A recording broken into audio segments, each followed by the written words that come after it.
Ng araw. So ito ang topic natin, Philippine Science and Technology Agenda and Development Program. Okay, dito ang ating objective ay i-discuss ang role ng science and technology sa Pilipinas, sa pag-develop ng Pilipinas o sa pag-unlad ng Pilipinas. Ano yung mga organisasyon at ang kanilang research agenda, no? Or technology agenda. Paano nagko-contribute ang DOST sa pag-unlad ng ating bansa? Ano yung mga importansya ng science-related programs sa pag-unlad sa ekonomiya ng bansa? So, ito yung ating tatlong outline. One, Philippine Government Science and Technology Agenda. Number two, mga batas naman to, no? Government policies pertaining to science and technology. Number three, major science and technology development programs in the Philippines. Okay, ito naman yung mga limang sektor sa research and development agenda, or ito yung limang in charge na departamento para sa pag-unlad ng ating bansa. Number 1, NIBRA, National Integrated Basic Research Agenda. Number 2, Health Research and Development Agenda sa mga hospitals, kalusugan. Number 3, kalikasan naman, Agriculture, Aquatic and Natural Resources. Number 4, ayan, sa industriya, enerhiya, at teknolohiya. Number 5, yan, kapag may bagyo, may lindol, may sakuna, disaster risk reduction and climate change adaptation. Yan yung limang sektor na in charge para mag-research, no? At maging maunlad sa limang aspektong ito ang Pilipinas. Okay. Tapos, meron tayong tinatawag na HNRDA, Harmonized National Research and Development Agenda. Ito ay 2017 to 22, programa to ng DOST na lumilinya sa programa ng NEDA. Ito programa ng NEDA, Ambisyon Natin 2040. Matatag, maginhawa at panatag na buhay para sa lahat. Yan. Kung familiar kayo sa agenda na to, so ito yon, no? Ito yung tatlong pillars ng Ambisyon Natin 2040 na ginawa ng NEDA. So ito yung pattern ng DOST. Okay, number 1, malasakit, enhancing the social fabric.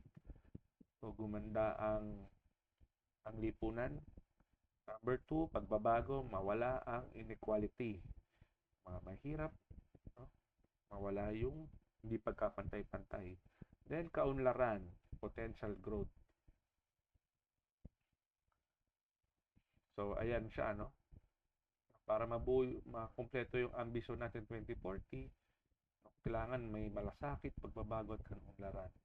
Para magawa yun, no? So dito papasok yung Harmonized National R&D Agenda. Ayan, no? Dito papasok yung limang sektor. Okay? Para ma-reach yung ambisyon natin 2040. Okay, so ito yung kanilang slogan, kung nababalitaan nyo sa TV, noon pa ito binalita. Okay?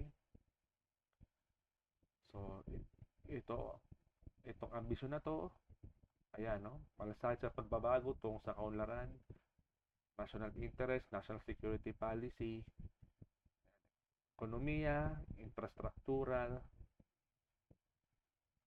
reduction risk, management, itong layunin ng ambisyon 2040. Security plan, okay?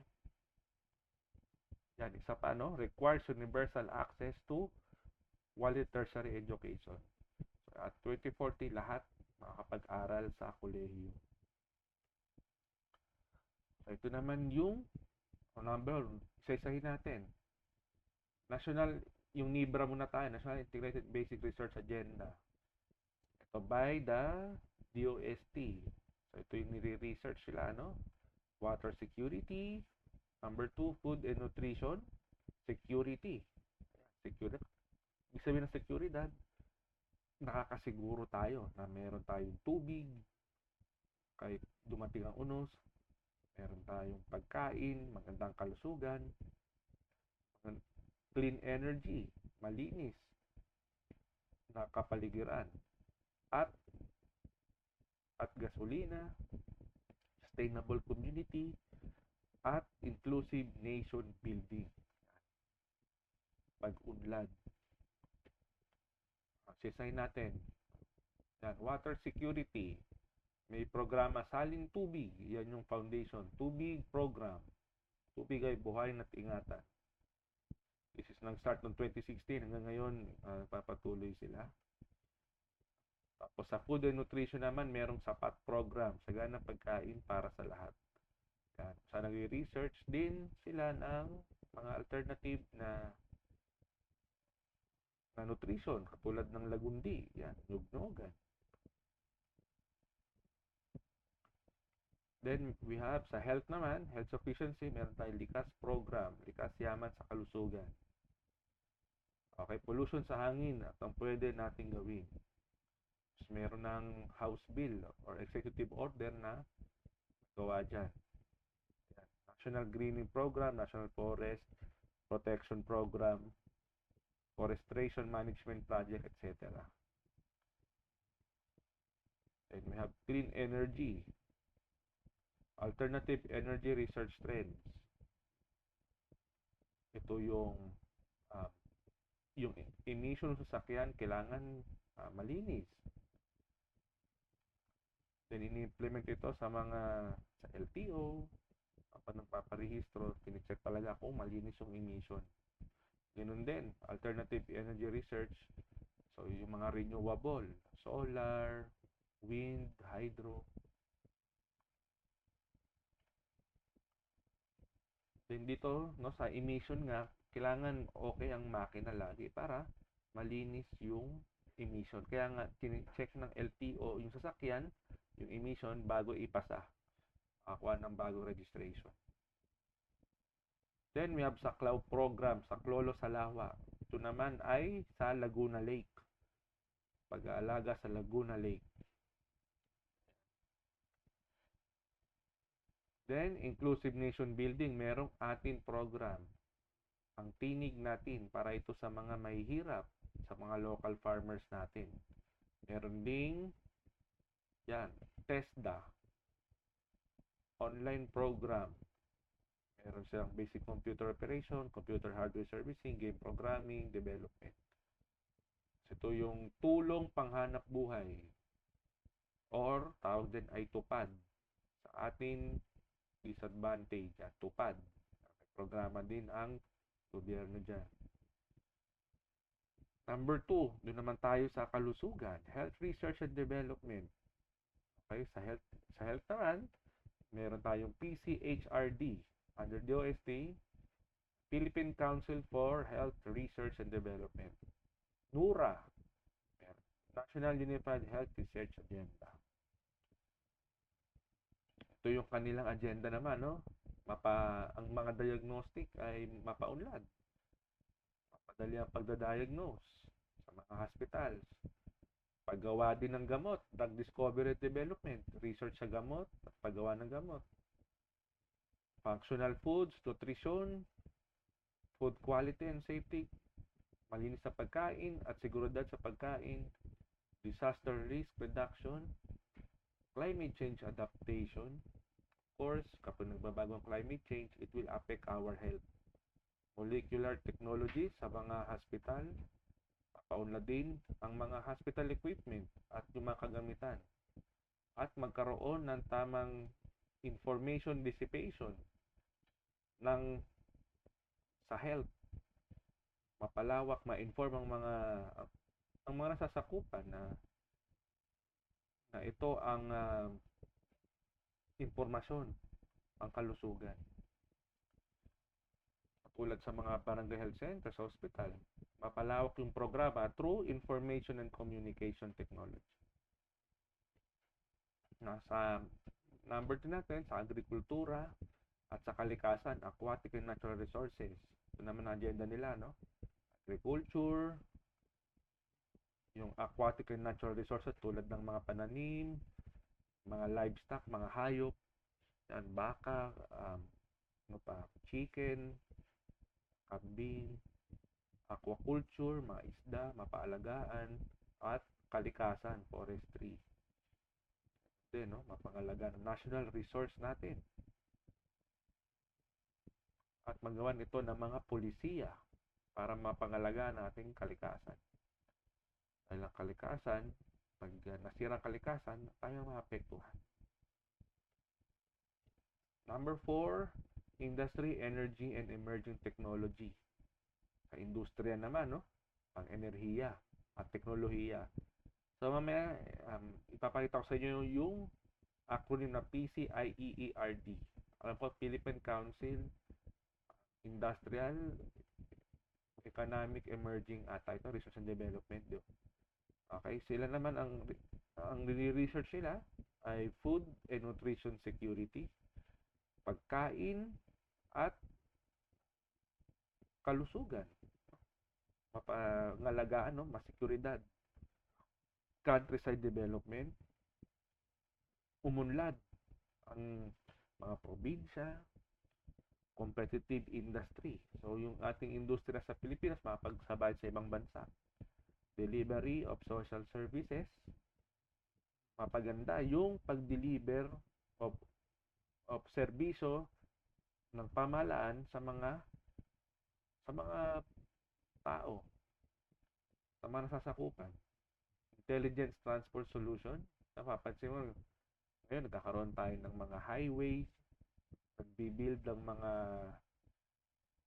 tulay, tulad ng Calax, Cavite Laguna Expressway. Also, mapansin mo sa Manila, nagbibuild na ng mga subway para ma-improve yung transport. Renewable energy, nagtayo ng mga solar, hydro, wind, power plants. Energy storage solution, pangalagaan yung energy natin para mamamanage yung energy pag dumating ang energy shortage, gagamitin tayong kuryente. Pati human security, seguridad pantao. Then sa 5 naman, disaster risk reduction and climate change adaptation. Ito pag may mga bagyo, may parating na lindol, pagsabog ng bulkan. Ang in charge naman dito ay PhilBox at Pag-asa. Ginagawa nila monitoring and forecasting hazards, vulnerability and risk assessment, warning and communication of information. Ganun din, pag-unlad ng kanilang mga teknolohiya para mas ma-predict nila kung yung mga parating na risk katulad ng bagyo, ng lindol. Also, kung titingnan mo, papunta na tayo sa climate change. So, kailangan maka-adapt tayo. So, hindi natin mapipigilan ng climate change. So, ang trabaho nila is maka-adapt tayo o makasunod sa pagbabago ng klima at ng ating kalikasan. And policy formulation. Paggagawa ng mga batas about dito. Ayan, ito yung mga meaning nila nung discuss natin. PCIERD, PhilBox, Pag-asa, PCARD, PCHRD, etc. So, sila yung in charge sa 5 R&D agenda. Pag R&D, means research and development, so agenda. Ayan. So, pwede nyo i-check sa website ng DOST yung mga na-accomplish nila between 2017 and 2022. Yung pang 2026, ongoing pa, ginagawa pa lang ngayon. Okay? Then, next is government policy sa science and technology. Meron tayong RA 10055, Philippine Technology Transfer, and RA 2067, Science Act 1958. So, check natin. Ito naman, kapag sa research to, yung RA 1055, kung saan kapag ikaw ay naka-invento or nakapaglathala ng research, nakapag-publish, ikaw ay poprotektuhan through intellectual property. So, hindi pwedeng kopyahin basta-basta yung iyong kung sino-sino yung iyong research o yung iyong invention. Also, sa RA 2067, ito naman yung kapag meron kang research, no, popondohan ka, no, to provide funds and for other purposes. Kapag may research ka, pwede mong i-apply sa DOST. Mamaya pag-aralan natin yung mga programa ng DOST na kung saan nagbibigay sila ng pondo. Dahil ito ay para sa kaunlad ng ating bayan, ating bansa. Also, it encourage us na mag-develop, mag-innovate. Ayan, ito yung mga programa nila, no, na pwede kang makakakuha ng pondo. Merong Balik Scientist Program, Irrigated Karaginan Fertilizer, Caravita Organic Fertilizer, Electric Train Project NOAA, at Dream Project. Saysayin natin. Sa Balik Scientist Program, pwede kang mag-apply dito para kang maging scientist dito, or kung merong ibig sabihin ng scientist, meron kang nire-research or ini-innovate, dine-develop na system, product. Okay, so pag example thesis, pwede rin ipasok dito. So kapag nag-apply ka rito at na-defend mo sa mga panel sa DOST, makakuha ka ng allowance, medical insurance, round trip airfare, grant in aid research. Ayun, so maganda, pasukin nyo to. Sayang din to. At malaking tulong to sa thesis nyo, no? Kung makakapasok kayo dito sa Balik Scientist Program. Ayan, tapos meron din sa, yun nga, no? Sa PCARD, Irrigated Karaginan Fertilizer. Sa agriculture naman, research about fertilizers, suporta ng DOST yan. Pati yung Caravita Organic Fertilizer, 50 million worth program na distribute sa mga farmers ng libre noong 2016. Maraming nakinabang dito. Ito yung fertilizer, no, para umunlad yung mga pananim at lumago ang agrikultura. Then, 2015, we have Electric Train Project. Mapapansin mo, lumalago na yung ating train. Meron na tayong kabubuksan lang, no? Mabot na sa Bacoor, PTEX yung train system natin. In the future, kakaroon na tayo ng subway, ang train hanggang norte na, then norte, no? Bulacan, Pampanga, hanggang south, Bicol. Yun ang target sa 2040. Makadali ang transport system. Yan, o. So, ang agency ito behind is the DOTC, Department of Transport and Communication. Tapos we have Project NOAA. Ito naman ay Nationwide Operational Assessment of Hazard. So, sa disaster risk reduction management naman to. Ayan. Ito yung nilalaman ng Project NOAA. Coastal hazards kapag may bagyo, and storm surge assessment mitigation. CHASAM. Tapos merong DREAM LIDAR, Disaster Risk Exposure Assessment for Mitigation, Light Detection and Ranging. Meron ding Hydromet, Distribution of Hydrometeorological Devices. Ito yung device na ibinibigay sa mga tinamaan ng bagyo. Then we have Enhancing Geohazard Mapping through LIDAR Technology, Light Detection and Ranging Technology. Ito kung saan na ma-identify yung mga hazard sa paligid natin, sa kalikasan natin. Tapos Flood Information Network, FloodNet Project. Yan, malalaman natin kung saan yung bahain para makapaghandaan or makalikas sa mga lugar na mabahain o possible lumubog in the future. So naman sa mga bundok, Landslide Sensors Development Project. Then we have here ladders, local development of Doppler radar systems. Ano naman to, sa lindol. So madidetect agad kung may yung lindol, no, kung saan at kung may parating na lindol. And we have here Weather Hazard Information Project WIP. Ayan. So, ito ay makakatulong kapag may paparating na bagyo o may namumuong sama ng panahon. Ayan. Yung dream project na yan ay 1.1 billion.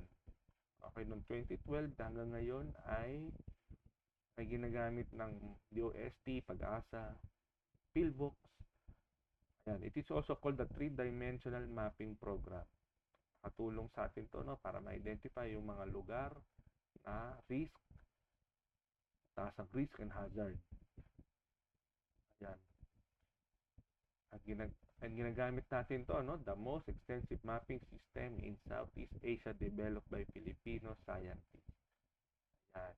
Produkto natin tong DREAM program. That's all. Thank you.